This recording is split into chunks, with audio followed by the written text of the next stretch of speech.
ఎప్పుడైనా వేడి వేడిగా రుచిగా తినాలనుకున్నప్పుడు ఇలాంటి ఒక దాల్ కిచిడి చేసుకుంటే చాలండి, సూపర్గా ఉంటుంది. దీనికోసము ఫస్ట్ ఒక గ్లాస్ రైస్, అలాగే హాఫ్ గ్లాస్ వరకు మూంగ్ దాల్ తీసుకోవాలండి, పెసరపప్పు.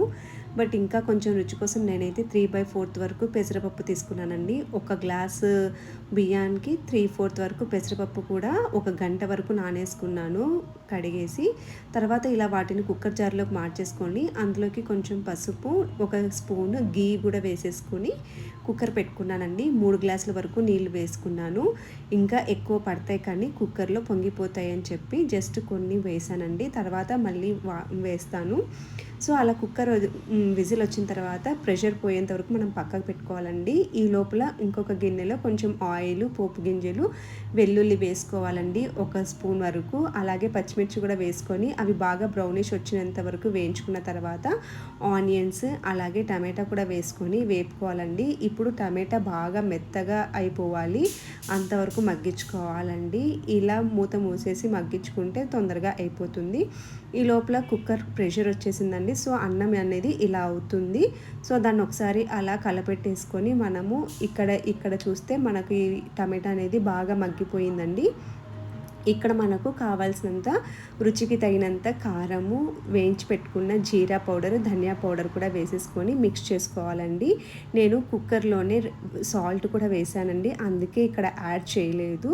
సో కుక్కర్లోనే అన్నం కూడా వేసేసుకొని ఫస్ట్ కొన్ని వాటర్ వేసుకొని స్మాష్ చేసుకోవాలండి. ఎందుకంటే కుక్కర్లో కొంచెము ఉంటలు ఉంటుంది కదా, అతుక్కొని పోయి ఉంటుంది. సో కొంచెం స్మాష్ చేసుకోవడానికి కొన్ని వాటర్ వేసుకొని ఇలా స్మాష్ చేసుకోవాలి.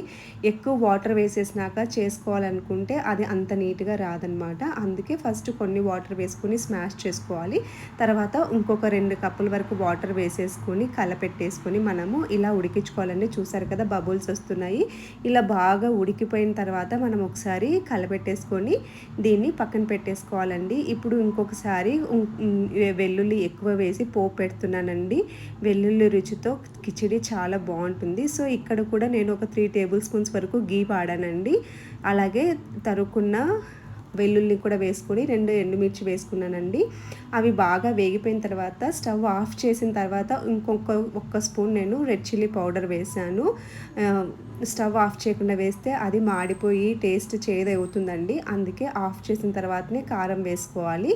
అలా వేసుకున్న పోపుని ఇందులోకి వేసేసుకొని కలిపెట్టేసుకుంటే మన దాల్ కిచిడి అనేది అయిపోతుందండి. కొంచెం వెల్లుల్లి ఫ్లేవర్తో చాలా రుచిగా బాగుంటుంది. ఒకసారి ట్రై చేయండి.